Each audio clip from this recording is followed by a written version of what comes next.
নমস্কার। সকল ভক্ত বন্ধুদের সাদর আহ্বান জানাই বেদান্ত দর্শন ফেসবুক পেজে।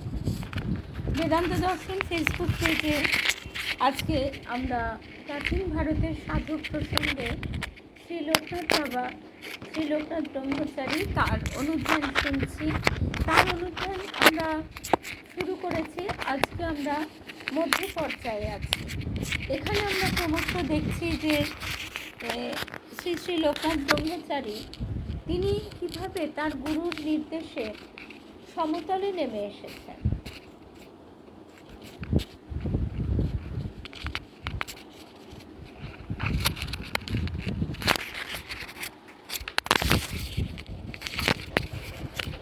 শুভ সন্ধ্যা স্বপ্নাদি, শুভ সন্ধ্যা রুদ্রাণী, বিলাসপুরের দিদি, শুভ সন্ধ্যা সকল ভক্ত বন্ধুদের শুভ সন্ধ্যা জানাই। শুভ্রা শুভ সন্ধ্যা, অর্ণা দিদি, মৌসুমি, সকল ভক্ত বন্ধুদের শুভ সন্ধ্যা জানাই। আজকে আমরা বেদান্ত দর্শন ফেসবুক পেজে প্রাচীন ভারতের সাধক প্রসঙ্গে শ্রী লোকনাথ ব্রহ্মচারী, শ্রী শ্রী লোকনাথ বাবার কথা শুনব। তার কথাই আমরা অনুধ্যান করছি।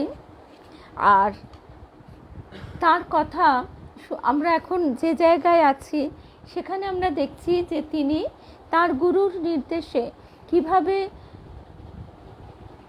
সমতল ভূমিতে নেমে এসে, মানে সংসারে মানুষের ক্লেশ তাপ, মানুষের যে দুঃখ যন্ত্রণা, সেসবকে কিভাবে তারা মোকাবিলা করবে সেই শিক্ষা দিচ্ছেন। এবং তার যে কৃপা করুণার স্রোত প্রবাহিত হচ্ছে সেই কথাই আমরা শুনব। কাবেরী রেণুকাদিকে আজকে অনেক দিন পর লাইভে দেখলাম। ভালো থাকো রেণুকাদি, খুব ভাল লাগলো তোমাকে দেখে। কারণ আগামীকাল অক্ষয় তৃতীয়া, আগামীকাল আমরা সবাই যেন ভালো থাকতে পারি, আনন্দে থাকতে পারি। দুঃখকে অস্বীকার করবার উপায় নেই। দুঃখ জ্বালা যন্ত্রণা এগুলো জগতের নিয়মে থাকবেই, কিন্তু তাকে উত্তীর্ণ হবার শক্তিও মানুষকেই ভগবান দিয়েছেন। আমরা যেন শেষ জয়ে জয়ী হতে পারি। শেষ জয়টা কি? তার কাছে আত্মসমর্পণ। মিতা, সংযুক্তা, শুভ সন্ধ্যা। শিখা, রেণুকাদি, কাবেরী, জয়ন্তী, রূপা ভট্টাচার্য, আগামীকাল দেখা হবে। শাশ্বতী, মৌসুমি, শুভ্রা, অর্ণা দিদি। অর্ণা দিদিকে আমরা দেখতে পাই না, কিন্তু বুঝতে পারি সে তার দিদুনের পাশে চুপটি করে বসে আছে। বিলাসপুরের দিদি, রুদ্রাণী, স্বপ্নাদি, সন্ধ্যাদি, সুস্মিতা, শুভ সন্ধ্যা। তাহলে আমরা চলে আসি আজকের প্রসঙ্গে। তার আগে ঠাকুর মায়ের শ্রী চরণে সাষ্টাঙ্গ প্রণাম নিবেদন করে, শ্রী গুরুদেবকে স্মরণ করে আমরা শুরু করব লোকনাথ বাবার কথা। তারও চরণে ভূমিষ্ঠ প্রণাম নিবেদন করি। আমরা দেখছি যে রুমাদি, শুভ সন্ধ্যা। রূপশ্রীকেও দেখেছিলাম, মনে হচ্ছে রূপশ্রীও আছে। শুভ সন্ধ্যা সকল ভক্ত বন্ধুদের শুভ সন্ধ্যা। রাজদীপ, অনেক দিন পর, শুভ সন্ধ্যা। আমরা লোকনাথ ব্রহ্মচারী বা লোকনাথ বাবা নামেই যিনি সমধিক পরিচিত, তার যে কৃপার কথা দিয়ে শেষ করেছিলাম, শুধু কৃপা নয়, তিনি এক প্রকার পরীক্ষা দিচ্ছেন জগতের কাছে, সাধারণ মানুষের কাছে, গৃহস্থ মানুষের কাছে। কারণ তাকে যদি তারা গ্রহণ না করতে পারে, ভালো না বাসতে পারে, তাহলে তার কৃপা করুণা তারা ধারণ করতে পারবে না। তাই এখানে আমরা দেখছি যে তার ভক্ত সন্তান তারা চলে যাচ্ছেন, ফিরে যাচ্ছেন।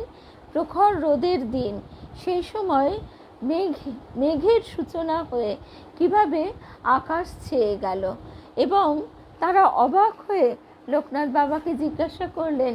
তিনিও বললেন যে হ্যাঁ, তোমাদের পথে কোনো কষ্ট হবে না। তাহলে এই মেঘ কতক্ষণ ছায়া দেবে? ঠিক যে জায়গার কথা বললেন সেই অবধি মেঘের ছায়ায় তারা এগিয়ে চললেন পথ।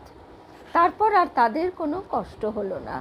এই ব্যাপারটি তাদেরকে শ্রী লোকনাথ বাবার প্রতি নির্ভরতা এনে দিল, তার প্রতি ভক্তি ভালোবাসা এনে দিল। কারণ তার গুরু তাকে পাঠিয়েছেন এই সামাজিক গৃহস্থ মানুষের কল্যাণের জন্য।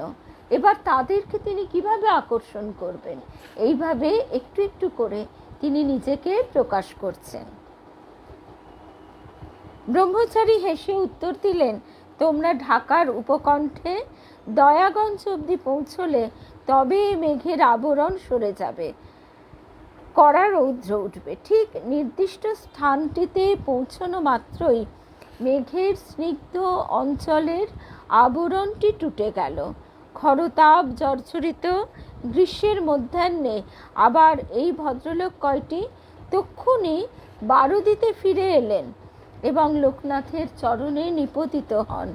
করুণাময় ব্রহ্মচারীকে অন্তরের শ্রদ্ধা জানিয়ে তখনই তারা বড় ব্যাকুল হয়েছিলেন তার কাছে আশ্রয় লাভের জন্য। শ্রীমৎ ভোলানন্দ গিরিজির এক শিষ্য গৌরগোপাল রায় একবার বারুদিতে এসে উপস্থিত হন। শুভ সন্ধ্যা সোমা। ইনি পুলিশের একজন কর্মচারী, কোনো কার্য উপলক্ষে ওই অঞ্চলে এসেছেন। বারুদি আশ্রমে উপস্থিত হয়ে বাবার শ্রীচরণ বন্দনার পর তিনি সামনে বসলেন। এমন সময় একটি স্ত্রীলোক এক বাটি ঘন দুধ নিয়ে সেখানে উপস্থিত। আমরা এই ঘটনাটিও সেদিন শুনেছিলাম যে গৌরবাবু প্রথমে বুঝতে পারেননি কাকে লোকনাথ অমন ব্যাকুল হয়ে উচ্চস্বরে আয় আয় করে ডাকছেন। তারপর হঠাৎই গৌরগোপাল বাবু সবিস্ময়ে শুভ সন্ধ্যা অর্পিতা সবিস্ময়ে দেখলেন একটি প্রকাণ্ড বিষধর সাপ কোথা থেকে ছুটতে ছুটতে ব্রহ্মচারীর কোলের কাছে উপনীত হলো। তিনিও পরম আদরে তার ফনাটি এক হাত দিয়ে ধরে তাকে দুধের বাটিতে চুমুক দেওয়াতে লাগলেন। পান শেষ হবার পর তিনি বলে উঠলেন, এবার তুমি যাও। শুভ সন্ধ্যা জয়শ্রী, ছন্দা সরকার। শুভ সন্ধ্যা। আমরা এই ঘটনাটি গত সপ্তাহে শুনে শেষ করেছিলাম এবং এই প্রসঙ্গে এটাও স্মরণ করেছিলাম গৌরী মায়ের জীবনে ঠিক এমনই ঘটনা বৃন্দাবনের শ্রী শ্রী মায়ের সঙ্গে যখন তিনি কথা বলছেন সেই সময় সেই গৌরী মায়ের সাধন ক্ষেত্রে সাধন কুটিরে অমনি করে একটি সাপ এসেছিল। শ্রী শ্রী মা কিন্তু ভয় পেয়েছিলেন। শুভ সন্ধ্যা সোমা, খড়গপুরের সোমা, আজকে সোমার ছড়াছড়ি। তো শ্রী শ্রী মা কেন ভয় পেয়েছিলেন? ঠিক যেমনটি তিনি কুমিরের ওপর পা ঠেকে যাওয়াতে আটকে উঠেছিলেন, তখনও কিন্তু গৌরী মা সঙ্গে ছিলেন। গৌরী মা হেসে বলেছিলেন, ওগো মা অভয়া, তুমি আবার কাকে ভয় করো? গৌরী মায়ের এই কথায় শ্রী শ্রী মা কিন্তু চুপ করেছিলেন, হেসে স্মিত হেসে শান্ত ধীরভাবে যেন সম্মতি জানিয়েছিলেন। মৌনম সম্মতি লক্ষণম কথাতেই আছে। কারণ তার আগেই শ্রী শ্রী মা অস্বীকার করছেন, বলছেন হ্যাঁ গৌরদাসী, তুমি তোমার যত রঙ্গ। গৌরদাসী বলছেন তিনি তো রঙ্গপ্রিয় ছিলেন, মজা করে বলছেন যে স্বয়ং মহাদেব তোমার চরণ পরশের লেগে এইভাবে শুয়ে আছেন, তোমার চরণ পরশের লেগে এইভাবে শুয়ে আছেন। তো তাই শুনে কপট বকুনির সুরে শ্রী শ্রী মা গৌরী মাকে বলছেন, আমি এই কুমিরের গায়ের ওপর পা দিয়ে মরি আর কি, আর তোমার যত রঙ্গ। তারপরে যখন গৌরী মা গভীরভাবে মাকে আলিঙ্গন করে গভীর কণ্ঠে বললেন, ওগো মা অভয়া, তোমাকে তুমি ভয় পাও, এ কি করে আমি মানি, তুমি যে আমাদের মা অভয়া। তখন কিন্তু শ্রী শ্রী মা শান্তভাবে মৌনভাবে সম্মত হয়েছিলেন। নিবেদিতা, তো এই ঘটনাগুলি একটির সঙ্গে একটি আমাদের যখন আমরা শুনি মনে পড়ে যায়। তো এই অবধি আমরা শুনেছিলাম। তারপর দেখা যাচ্ছে বারদির আরও একটা কথা আমরা সেদিনই বলেছিলাম যে সাধারণভাবে জীববিজ্ঞানের যারা এতটুকুও চর্চা করে থাকেন তারা এটা খুব প্রথমেই আপত্তি জানাবেন যে সাপ কখনো ওরম চুমুক দিয়ে ইত্যাদি ইত্যাদি খেতে পারে না, সাপ শুনতে পায় না, তাকে ডাকলে সে আসবে, এটা একেবারেই মানে বুজরুকি। কিন্তু না, যদিও আমাদের এই ধর্মের নামে প্রচুর বুজরুকি চলে, কিন্তু আমরা এর আগের দিনই শুনেছিলাম যে বহু শাপভ্রষ্ট তপভ্রষ্ট সাধক সাধিকাকে সাময়িকভাবে এরকম নিম্ন যোনিতে জন্মগ্রহণ করতে হয়। সাধারণভাবে একবার মনুষ্য দেহ লাভ করলে চট করে আর নিম্ন যোনিতে জন্ম হয় না, কিন্তু তপভ্রষ্ট সাধকদের ক্ষেত্রে এটি দেখা যায়। যেমন এরা কখনো কুকুর রূপে জন্ম নেয় এবং মন্দিরে বিশেষভাবে তারা সাধুর চরণ আশ্রয় করে, মায়ের চরণ আশ্রয় করে সেই জন্মটা তারা কাটিয়ে দেয়। এবার আমরা চলে আসছি বারদির উষা প্রসন্ন নাগ মহাশয়ের কাছে। তার স্ত্রী একটি শিশুপুত্র রেখে হঠাৎ মারা যান। এই শিশুর জীবন রক্ষা কি করে হবে তা ভেবে সকলের উৎকণ্ঠার অবধি নেই। শিশুর পিসিমা সিন্ধুবাসিনী একদিন তাকে কোলে নিয়ে বাবা লোকনাথের চরণতলে এসে বসলেন। তার একান্ত মিনতি, ব্রহ্মচারী বাবাকে এই বিষয়ে একটা ব্যবস্থা করতেই হবে। অসহায় শিশুটির জীবন রক্ষার জন্য মহিলাটি বড়ই কান্নাকাটি করতে লাগলেন। লোকনাথ বলে উঠলেন, এত গোল কিসের? তুমি তোমার স্তনদুগ্ধ দিয়ে শিশুটিকে বাঁচাও না গো। সিন্ধুবাসিনী চমকে উঠলেন। তিনি সধবা বটে, কিন্তু তিনি যে চিরবন্ধা। সকাতরে নিবেদন করলেন, তার স্তনে দুগ্ধ থাকলে দুশ্চিন্তার আর কারণ কি ছিল? কিন্তু তা তো হবার নয়, তিনি যে মাতৃসুখে বঞ্চিত। বাবার হৃদয়ে করুণার সঞ্চার হলো। সিন্ধুবাসিনীকে বলছেন, তোমাকে বন্ধা কে বলে গো? জানো তো, আমি হচ্ছি শিশু, আর তুমি যে আমারই মা গো। একবার কাছে এসে বসো, আমি তোমার স্তন্যদুগ্ধ পান করব। মহাযোগী লোকনাথ তখন যেন শুভ সন্ধ্যা ভারতীদি। দেরি খুব একটা হয়নি, আমরা এই সবেই শুরু করেছিলাম। আগের দিনের কথাগুলোই আরও একবার স্মরণ করে এই সবে শুরু করেছি নতুন পথ চলা। নীলিমাদি, শুভ সন্ধ্যা। মহাযোগী লোকনাথ তখন যেন সত্যই সরল শিশুটি।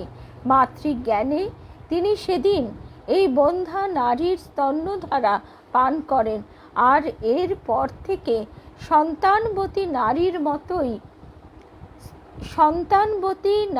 মতোই সিন্ধুবাসিনীর বক্ষে স্বাভাবিক দুগ্ধের সঞ্চার হতে থাকে।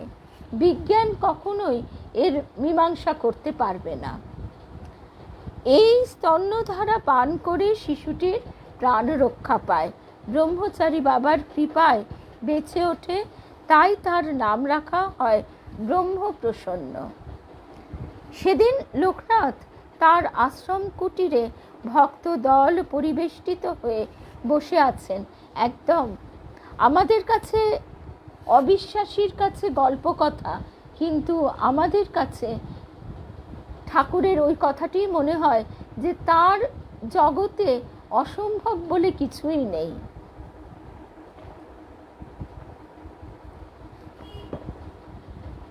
যার নিয়ম, তিনি সে নিয়মকে আবার ভাঙতেও পারেন, গড়তেও পারেন, দরকার হলে নতুন নিয়মও সৃষ্টি করতে পারেন। সেদিন লোকনাথ তার আশ্রম কুটিরে ভক্তদল পরিবেষ্টিত হয়ে বসে আছেন। হঠাৎ একসময় নিজের দীর্ঘ হস্তটি প্রসারিত করে পরম করুণা ভরে বলে উঠলেন, আহা, রাখো রাখো। তারপরেই একেবারে নীরব নিশ্চল ভক্তদল অবাক হয়ে চুপচাপ বসে ওর মুখের দিকে তাকাচ্ছে। কেউই বাবার এই আচরণের রহস্য ভেদ করতে সক্ষম নন। এর কিছুদিন পর ঢাকার উকিল বিহারীলাল মুখোপাধ্যায় মহাশয় ব্রহ্মচারী চরণ দর্শন করতে এসেছেন। ইনি বাবার বিশেষ ভক্ত ও তার কৃপাপ্রাপ্ত। লোকনাথ তাকে দেখা মাত্র প্রশ্ন করে বসলেন, কি হে বিহারী, এর ভেতর কি তুমি আমায় খুব বেশি স্মরণ করেছিলে? আগে বাবা, কিছুদিনের জন্য বাইরে গিয়েছিলাম, বাড়ি ফিরে এসে আপনার চরণ দর্শনের খুবই ইচ্ছা হয়েছিল। সে কথা নয় হে, জলপথে জাহাজ থেকে আমায় ব্যাকুল হয়ে ডাকাডাকি করার কথাই বলছি। বিহারীবাবুর তখন সব কথা মনে পড়ে গেল। কিছুদিন আগে মেঘনার ওপর দিয়ে স্টিমার যোগে তিনি আসামে যাচ্ছিলেন এবং পূর্ববঙ্গের এই যে নদীগুলি, এই নদীগুলি প্রায় এপার ওপার দেখা যায় না, এবং এই সব নদীতে ছোট্ট মোচার খোলার মতো স্টিমার যেত, চলতো, মানুষ নিয়ে পারাপার হতো, এবং কখন যে কোন বিপদে পড়বে তার কোনো ঠিক ঠিকানা ছিল না, কারণ সেই যুগে জলপথ ছিল মানুষের প্রধান নির্ভরের জায়গা। তখন বিহারীবাবু সব কথা মনে পড়ে গেছে। কিছুদিন আগে মেঘনার উপর দিয়ে স্টিমার যোগে তিনি আসাম যাচ্ছিলেন। পথে ঝড়ের প্রবল আক্রমণ হয় এবং প্রাণ ভয়ে ভীত হয়ে বিহারীবাবু বাবা লোকনাথকে আকুল কণ্ঠে ডাকছিলেন। ওই সময়ে কয়েকজন আর্ত যাত্রী নাকি স্টিমারের মধ্যে একখানি অলৌকিক অভয় হস্ত দর্শন করেন। এর কিছুক্ষণ পরেই ঝড়ের বেগ আশ্চর্যভাবে কমে যায় এবং নদী শান্ত হয়ে যায়। সেদিনকার সমস্ত ঘটনা বিহারীবাবুর স্মৃতিপটে জেগে উঠল। লোকনাথের করুণা ও বিভূতি লীলার কথা ভেবে ভক্তি ভরে তাঁর চরণে পতিত হলেন। ঢাকা কলেজের কয়েকটি ছাত্র লোকনাথের সঙ্গে একবার সাক্ষাৎ করতে আসেন। তারা বলতে থাকে, বাবা, আমরা আপনার কাছে ব্রহ্ম সম্বন্ধে জ্ঞান লাভ করতে এসেছি, আপনি দয়া করে আমাদের কিছু তত্ত্ব উপদেশ দিন। ব্রহ্মচারী মনের আনন্দে এই তরুণদের নিয়ে নানা রহস্যালাপ করতে বসলেন। তাদেরকে বললেন, জানো তো বাবা, অখণ্ড মণ্ডলাকারং ব্যাপ্তং येन চরাচরম তৎপদং দর্শিতং येन তস্मै শ্রী গুরবে নমঃ। অর্থাৎ, যা অখণ্ড মণ্ডলাকার, যার দ্বারা সর্বচরাচর ব্যক্ত এহেন ব্রহ্মকে যিনি দেখিয়ে দেন, সেই গুরুকে নমস্কার করি। কিন্তু বাবারা, তোমাদের ব্রহ্মবস্তু কি জানো? তা হচ্ছে টাকা। লক্ষ্য করনি, টাকাগুলো অখণ্ড মণ্ডলাকার, জগৎ শুদ্ধ এই টাকার প্রভাবই ব্যক্ত রয়েছে, এরই প্রতিপত্তি চলছে। তোমরা এই টাকা ব্রহ্মের সাক্ষাতের জন্যই দীক্ষা নিয়েছ, আর কলেজের অধ্যাপকেরাই হচ্ছেন সেই গুরু যারা ওই ব্রহ্মের দর্শন লাভে সাহায্য করে থাকেন। অতএব বাবাজিরা, আপাতত ওই অধ্যাপক গুরুরই অনুসরণ করে যাও। তারপর টাকা কড়ি পেয়েও তা ত্যাগ করে এসে যদি অন্য ব্রহ্ম দেখবার ইচ্ছা হয়, তাহলে আমার কাছে আসবে, তখন আমি আমার উপদেশ দেব। বাবার এই কথাগুলি তো একেবারে শেলের মতন আমাদের সকলকেই বেঁধে, কিন্তু আমাদের মনের ভাবটা তো এরকমই। অস্বীকার করবার কোনো জায়গা নেই। লোকনাথের কঠোর ব্রহ্মচর্য ও তপশ্চর্যার মতো তার পরিব্রাজনের কাহিনীও অনন্য সাধারণ। অন্তরঙ্গ ভক্তদের কাছে তিনি তার দূর দূরান্তের পথ পরিক্রমার নানা মনোজ্ঞ কাহিনী বলতেন।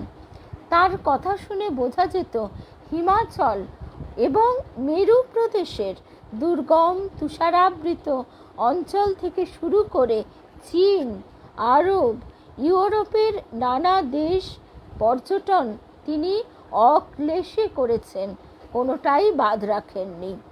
মেরু প্রদেশ পরিক্রমণের সময় লোকনাথের সঙ্গে তার যোগ শিক্ষাগুরু হিতলাল এবং সতীর্থ বেণীমাধবও ছিলেন। একটু এসিটা চালিয়ে দেবে?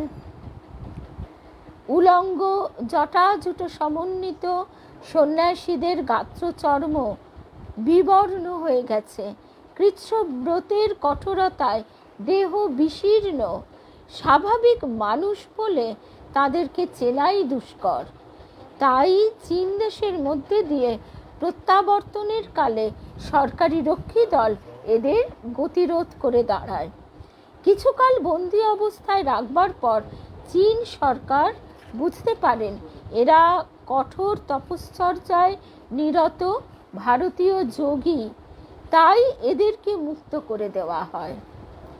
বহু মুসলমান ভক্ত লোকনাথ ব্রহ্মচারীকে দর্শন করবার জন্য বারুদিতে আসতেন। এদের মধ্যে কেউ কেউ মক্কা থেকে প্রত্যাগত। এদের সঙ্গে আলোচনায় লোকনাথের মক্কা মদিনার প্রত্যক্ষ দর্শন ও পর্যটনের কথা অনেক সময় প্রকাশ পেত। কোনো কোনো ইংরেজ রাজপুরুষও এই যোগীর সঙ্গে দেখা করতে আসতেন।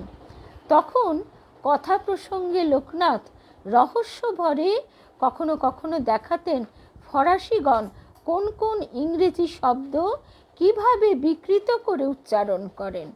অর্থাৎ লোকনাথ ব্রহ্মচারীর কাছে ভাষাও একেবারে যেন মানে জলের মতো, মাতৃভাষার ন্যায়। ফরাসিরা কোন ভাষায় মানে কিভাবে বিকৃত করে ইংরেজি শব্দ উচ্চারণ করছে, ইংরেজগণ কিভাবে ফরাসি শব্দকে নিজেদের আয়ত্তে আনবার চেষ্টা করছে, এইসব তিনি আলোচনা করতেন।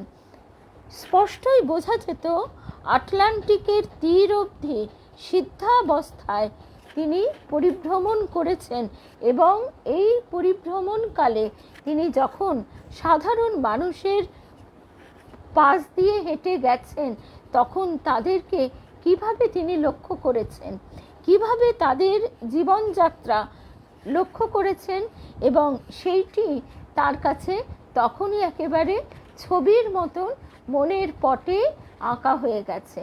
আমরা একটা ভাষা শিখতে গেলে নাজেহাল হয়ে যাই, কিন্তু এখানে দেখা যাচ্ছে যে তিনি মানে একাধিক ভাষা কিভাবে রপ্ত আয়ত্ত করেছিলেন। আসলে এদের যে সিদ্ধি, এদের সিদ্ধির উচ্চতা কতখানি আমরা কল্পনাও করতে পারি না।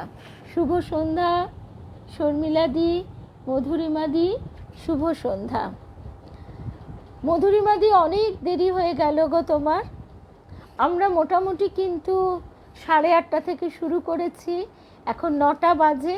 আমরা আস্তে আস্তে শেষের দিকে যাব, কারণ আগামীকাল সকালেও আমরা আরও একবার সমবেত হবার চেষ্টা করব।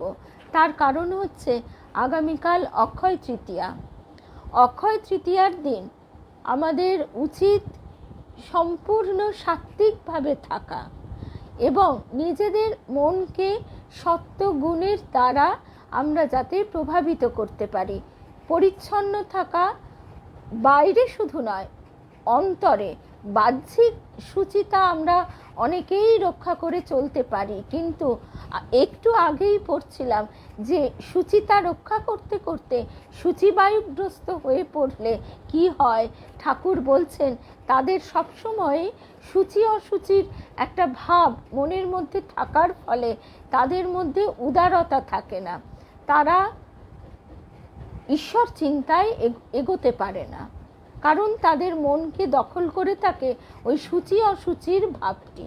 তো সুতরাং আমরা অন্তর্সূচিকে প্রাধান্য দিয়ে বাইরের পরিচ্ছন্নতা বজায় রেখে শুদ্ধ সত্যভাবে একটি দিন অধিক অনর্থক বাক্য ব্যয় না করে মৌনভাবে তার চিন্তার মধ্যে দিয়ে কাটাবার চেষ্টা করব।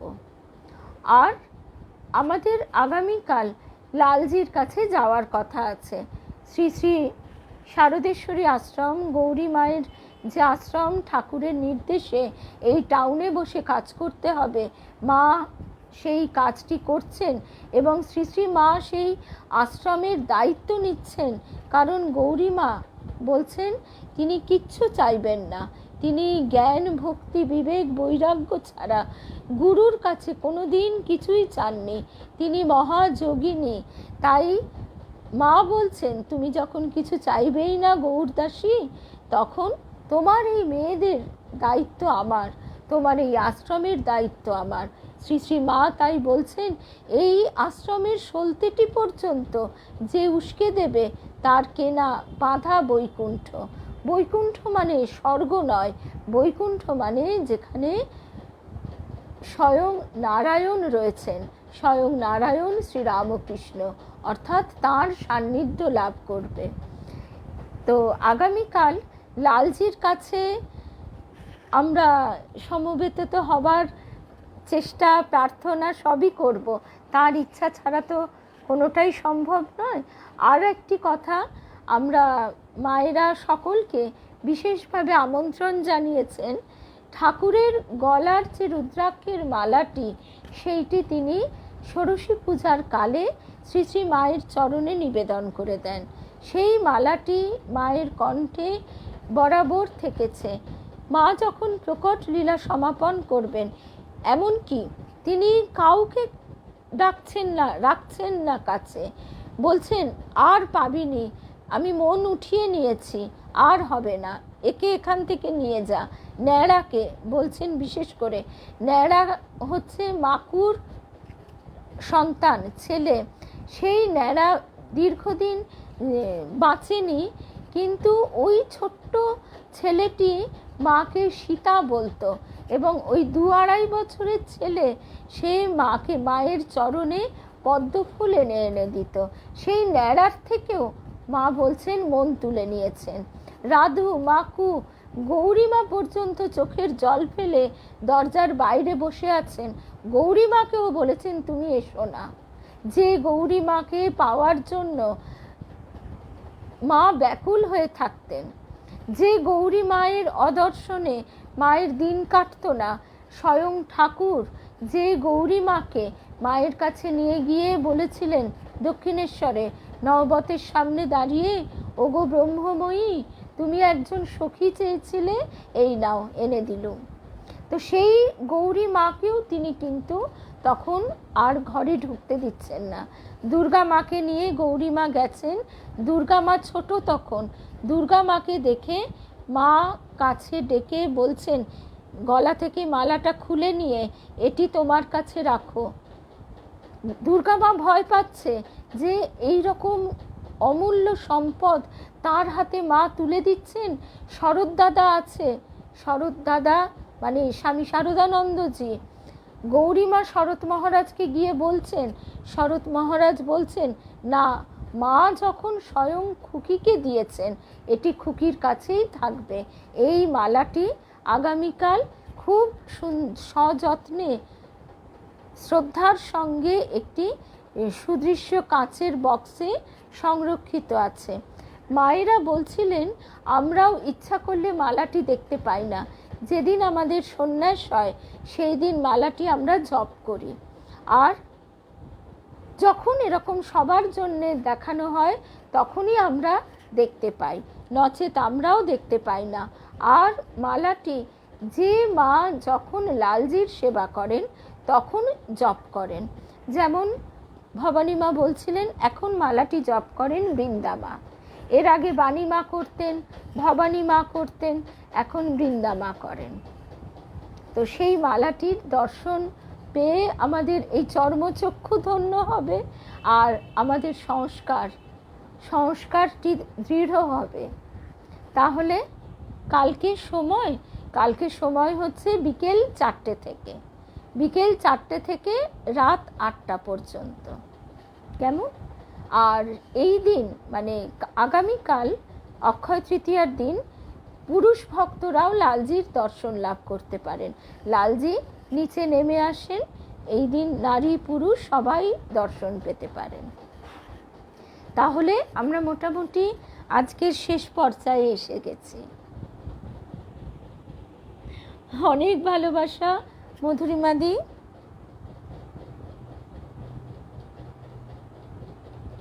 আচ্ছা, তারপরে লোকনাথ বাবা প্রসঙ্গে আবার আমরা ফিরে আসি।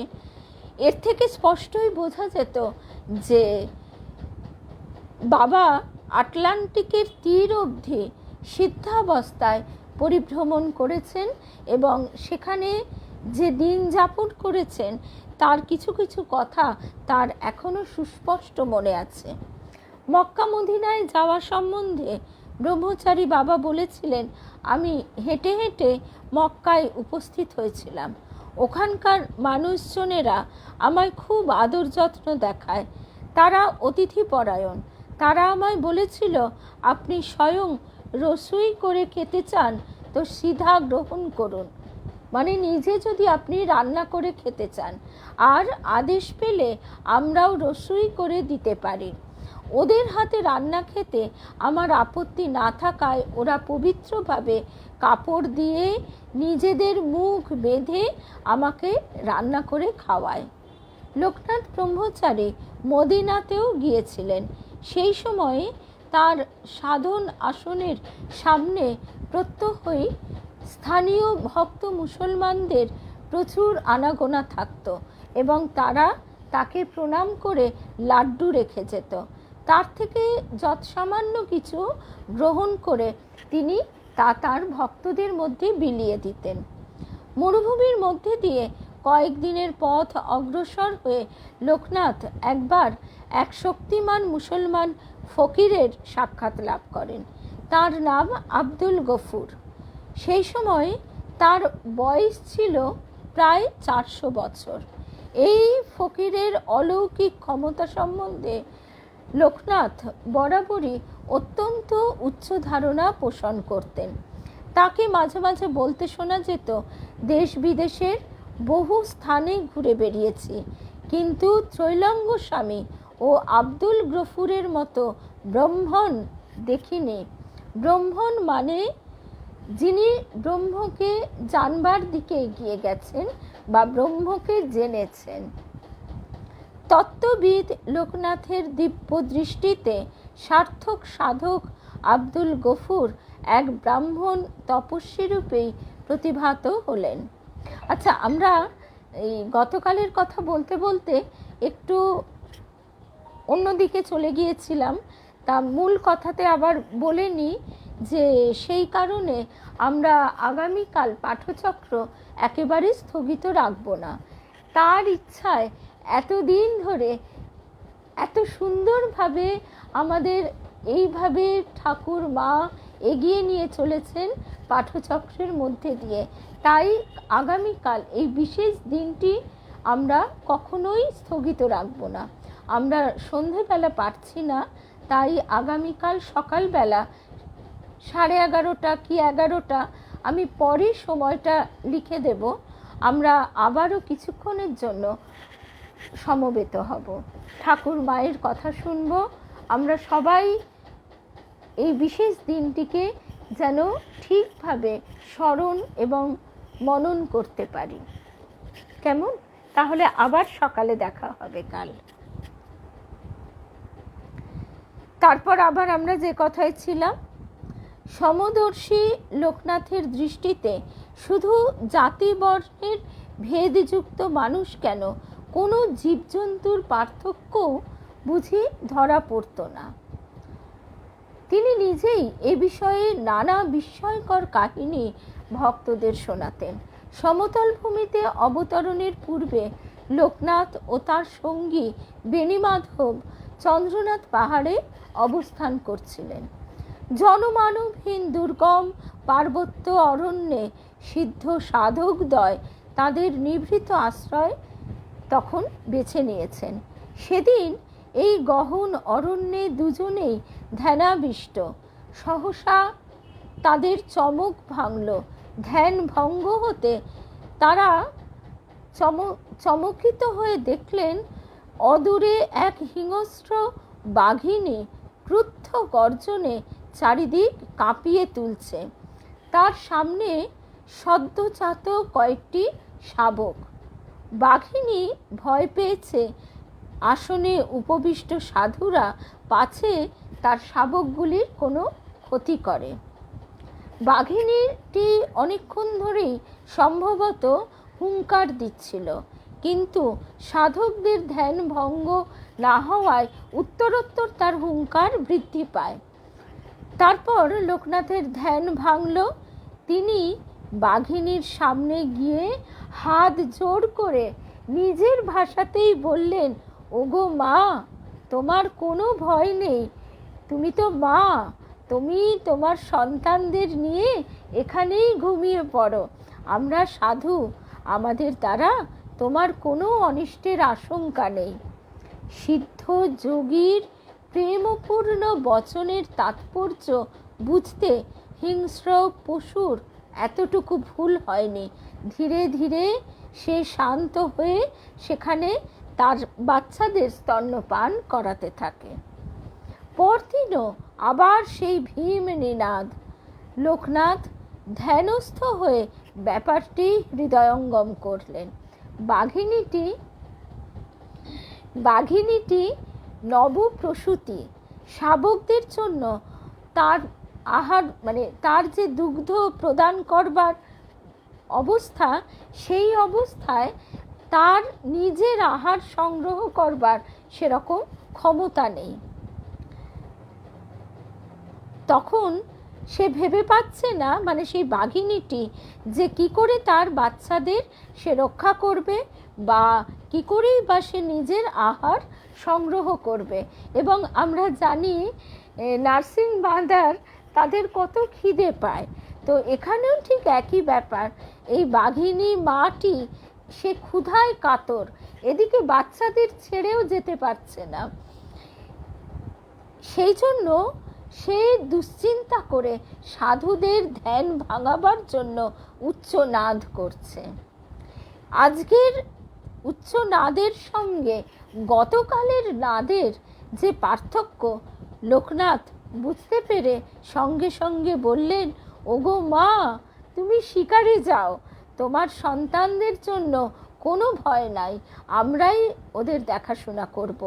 আর শোনো, তোমার শরীর এখনো দুর্বল, তুমি এই পথে যাও, এখানেই তুমি তোমার আহার্য পাবে। আশ্চর্যের ব্যাপার, পোষা বেড়ালের মতো বাঘিনীটি তখনই সেই পথ ধরে এগিয়ে গেল, আর বাচ্চাদের সাধুদের কাছে রেখে গেল নিশ্চিন্ত হয়ে। ফিরে এসে আবার গর্জনের পর্ব, অর্থাৎ আমি এসে পড়েছি, আর দেখো তুমি যেমনটি বলেছিলে আমি সেখানে গিয়ে সঙ্গে সঙ্গে আমার আহার সংগ্রহ করেছি। এখনকার মতো সব সমাপ্ত হয়েছে, এবার আমার সন্তানদের দায়িত্ব আমিই নিতে পারবো। তোমরা এখন তোমাদের কাছে যাও। যেন এইভাবে বাঘিনী মাটি এই তার সাধু ছেলেদের বলছেন। এমনি করে কয়েকদিন ধরে, একদিন নয় বেশ কয়েকদিন ধরে এই বাঘিনী মা এবং এই দুই সাধুদের পারস্পরিক সহযোগিতার পালা চলতে থাকে। যেন এই বাঘিনী মায়ের এই দুই সাধুও দুটি পুত্র সন্তান, বড় দাদা। এরপর লোকনাথ ও বেণীমাধব সেই বন থেকে একদিন আসন ওঠালেন, তাদেরকে এবার অন্যত্র যেতে হবে। কিন্তু বিপদ কম নয়। কিছু দূর যাওয়ার পরই সেই বাঘিনী বনভূমি কাঁপিয়ে বারবার গর্জন করতে লাগলো। লোকনাথের হৃদয় বিগলিত হলো।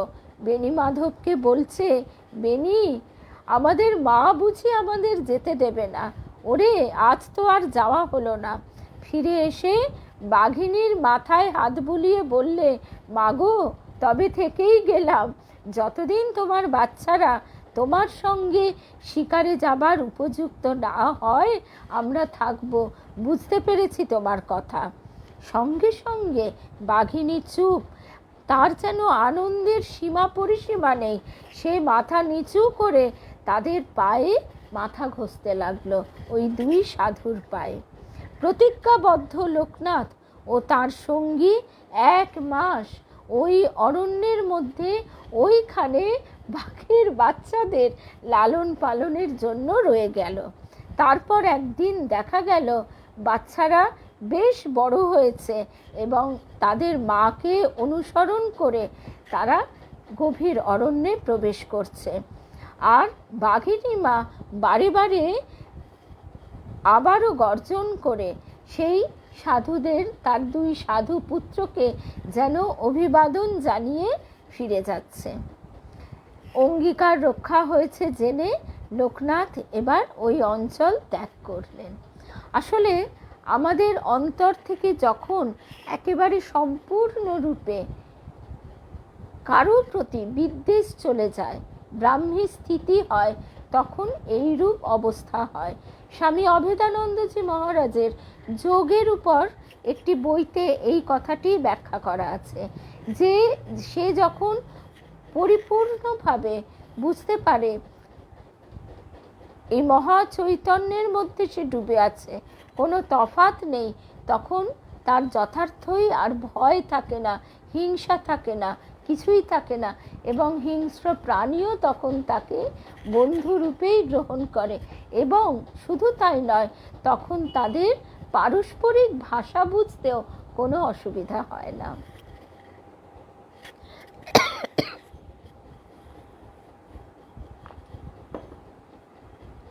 তাহলে আজকে আমরা এই অবধি শুনলাম। বাঘিনী মাও রওনা হয়েছেন তার সন্তানদের নিয়ে।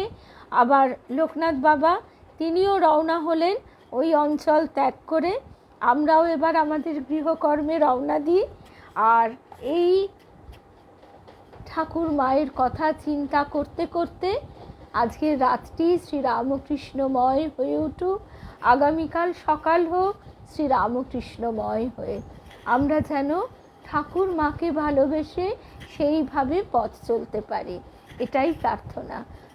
তার চরণে আমাদের স্থান তো অক্ষয় তিনিই করে নিয়েছেন।